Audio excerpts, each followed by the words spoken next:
down. That's all I'm saying. So everyone can look at themselves. Every man can look at his own woman. Everyone must study what slavery did to the black woman. We have never looked at it as an independent study. May I ask you, on what do you base your information?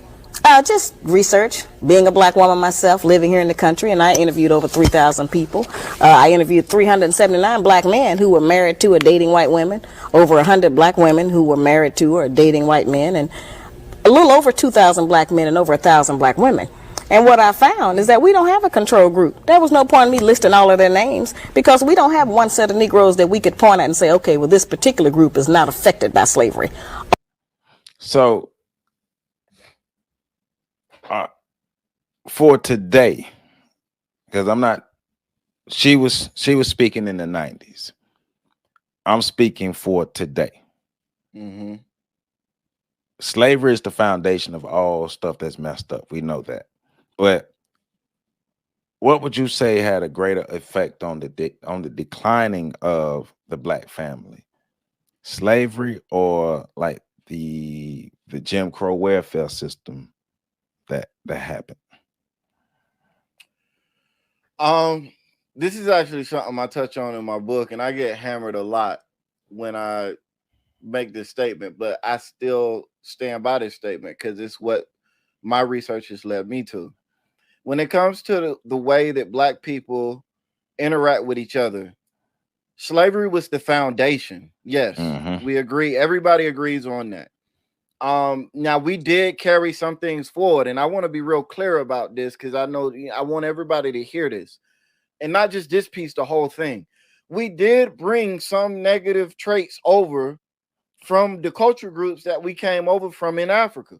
Let's not sit here and look at this thing on the rose-colored lenses and act like everything was all hunky-dory, amazing, great, fantastic while we were there. So we brought some things over. But slavery was the foundation. After slavery ended, when you really go back and look at the time period from the end of the Civil War to the end of Reconstruction, what you find is black families reuniting, black communities being built, and the relationship between black men and black women seemingly strong. And then in everything that happened post-Reconstruction, with the black codes, Jim Crow, and all of that other stuff, that seems to me to be where the bulk of the damage was done. Well, that's why I'm asking, because I hear what she's saying, and I do agree that we have to look at what slavery did and how that plays into how we relate to each other. But I think for now in 2022, not in the 90s, but in 2022, we also have to look at, like you say, post-Reconstruction. We have to look at everything, the crack epidemic, the Joe Biden law, the 94 crime bill, looking at the welfare state, redlining, all those things. We have to look at all of that, because coming out of slavery and until like the 1960, 1965, the black family was still together. 80% of black people were married. 80% of the adults were married. And then we see the declining of those numbers from 1965 till now. And so that's why I'm saying, just for today, for what we are today, yes, look at slavery. Yes, look at everything that slavery did to us. Look at what slavery did to the black woman. Look at what slavery did to the black man. But look at what everything else after slavery did to us as well. Because I think for today, if you don't look at that, your picture will be incomplete, and you won't be able to really pinpoint some of the things that lead to our bad behavior and our bad relationships today. That's what I think. No, I agree with that. I think, like, if you don't, and this is where I agree with you, you got to look at the whole thing, right? Slavery was the foundation. So we can say without the foundation, things would be totally different. But the foundation is only one piece. And most of the time, you don't even really see the foundation of a structure. All you see is all of the things built on top of it. So we understand that without that foundation, none of these other issues would matter.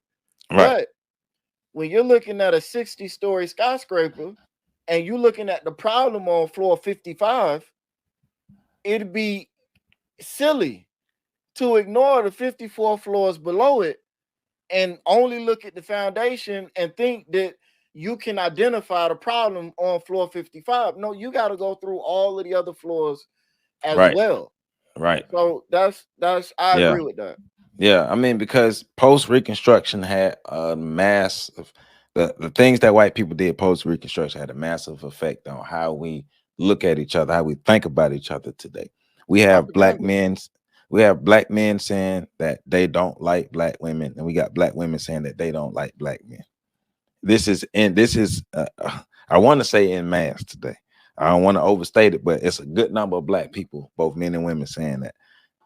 I would say I'm not it's in mass. Go ahead. okay, but I can't go back and say post pre 1960 that a lot of black people was feeling like that toward each other. We understood better that we needed each other then. Yeah, the statistics that we can find, anyways.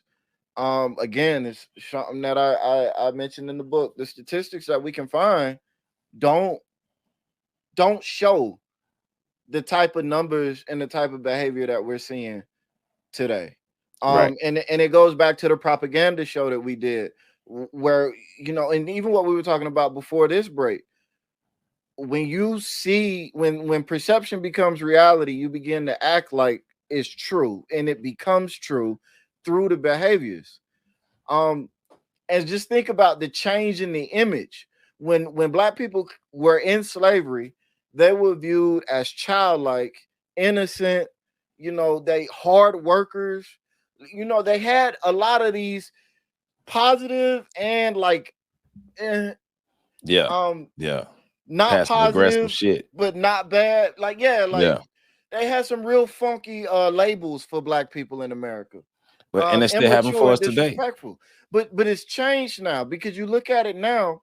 A black man back then, black men and black women back then were viewed as hard workers and almost innocent, like childlike, devious or mischievous, but not malicious, because it wasn't believed that they had the intelligence to negatively plan something with ill intent. But then you look at the change in the way black people were looked at after slavery, and all of a sudden, everything that even could remotely be viewed as positive was stripped It's not, away.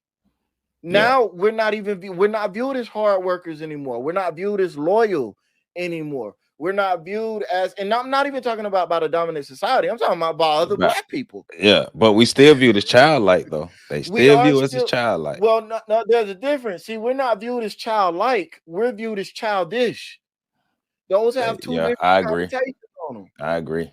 I agree. So everything has kind of shifted. We're no longer innocently mischievous or innocently devious.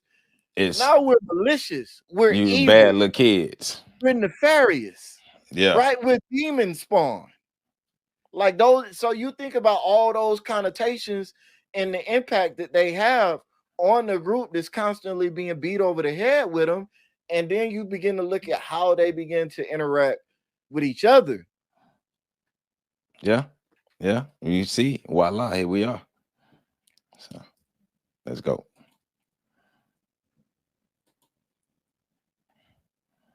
Well, this particular group is not affected by slavery. All of us are affected by it. We just have not been able to identify the manifestation of that behavior and be able to trace it back to what the root was and how we got that way. A lot of the behavior we practice because it's trendy, it's popular in this country, and so we think that that's just the thing to do. Do you fault the black man for anything? Yes, absolutely. Just real quick, talking about trendy behavior. Because social media. Yeah. I mean, let's just be real. Like you trendy behavior had black people walking up to the top of milk crates, about to break their necks, to actually trend on social media.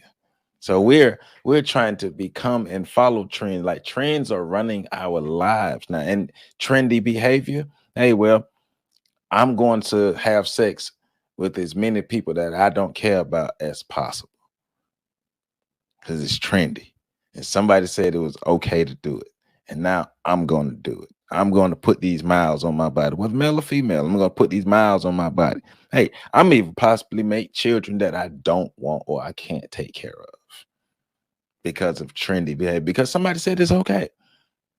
That's not okay. That's not okay. We have to stop chasing trends. Create our own trends that actually help us and uplift us rather than trying to be famous and trying to go viral, especially nowadays. Yeah, and that's one of the things. I was reading a book, I forget the name of it, but it was written back in the late 80s or the late 1880s, not 19. But it was written by a black scholar, and he was talking about the ingrained traits versus the innate traits in black Americans. And talking about what traits are a part of our genetic core and what traits we've acquired from being here. And I think our propensity for social status and social media is one of those innate things that we brought with us that we're really going to struggle to deal with. The one trend I saw recently that really bothered me was the "Will your kid have your back" trend, where Yeah, I did not like that. Oh, I didn't like where that. they were traumatizing their kids, talking about, "I'm finna go fight the lady next door, and I need you to take out their kid if they jump in the fight." Hey, and being real, all the videos that I saw except one, I seen the compilation of about 20 videos, all of them that I saw, but one were women. And that not all black women, but it was women, but it was still black women involved, but it was women doing that. Well, I That's didn't see any inappropriate dudes behavior. doing it either. I did I not. saw I'll just be honest one about dad. that. I just saw one, but even him, that's inappropriate behavior, man. Come Yeah, on, man. yeah, and that's exactly what I'm. So the social media thing, I think we've got to. Because why don't the positive trends blow up? Because we're wired to be entertained. And positive shit just ain't entertaining, huh? Right. I got you. Right. Right. It's like I put out a video Monday, Dr. Amos Wilson, and he started off talking about like we've basically been conditioned like Pavlov conditioned his dog, Mm-hmm. and we want to be accepted. We want to Right. be a part of the larger society. We want white people to look at us favorable, but we think the behavioral patterns and the things that we need to take is going to get us the acceptance that we want, but we don't see that those things are driving a wedge further apart between black men and black women. Like we're not we're not doing good. We're not doing good as individuals, and we're not doing good as a collective. Especially as a collective, we're not doing good. Because once again, racism is a team sport, and as a team, we losing. But I think that's one of the things that drives us. I think that's one of the things that goes back to what we were saying earlier, where we got to have intention behind the development of our culture, because if we allow things to go their natural course and we're in an unnatural situation, it's not going to go It's going to well. degrade. I don't i don't even know that white people, I do think white people conditioned us, but I think when you study group psychology, unless there is a very strong counterculture flowing through a group of people, the natural inclination is for all people in lesser groups to gain access to the power that's Yeah, available in mainstream groups, in right. the major group. And that's just a human nature thing, because being a part of the powerful group provides safety and comfort. Those things are needed for survival. So in our situation, that means acquiescing and becoming what white people expect us to become. So either we become, so there's two ways we go about this. Either we become more like them, which you see that a lot in terms of the white intellectual class and I'm sorry, the black intellectual class, the Mm-hmm. black bourgeoisie, doing their best to become tan versions of white people. Mm-hmm. Um, or you see it in the quote unquote hood class becoming what white people expect them to be. And we see this with a lot of the music, a lot of the hip hop, where a lot of these guys got a lot of good sense, made good grades in school, they got a lot of sense. They don't talk like that, they don't act like that, but they got to put on the front. And I believe it was Jadakiss said this, because white people are the ones that's buying the albums. Yep. You know, he did. black people, you ain't gonna go platinum off of hood buys only. You need white people to go platinum. You need white people to make money in music. That means white people want to slum it. That means you become the slum that they slum it in. Our degradation. Our degradation is their entertainment. Right. So I agree. Like, to take it back to what she said, we do need to do a study of the way slavery and all of the things that followed slavery impacted men and women separately and together, and children too, for that matter. Yeah, because there is no. I love when she said there is no control group. There is no control group because we all been affected. There's no black person in America who's around now who hasn't been affected by this. So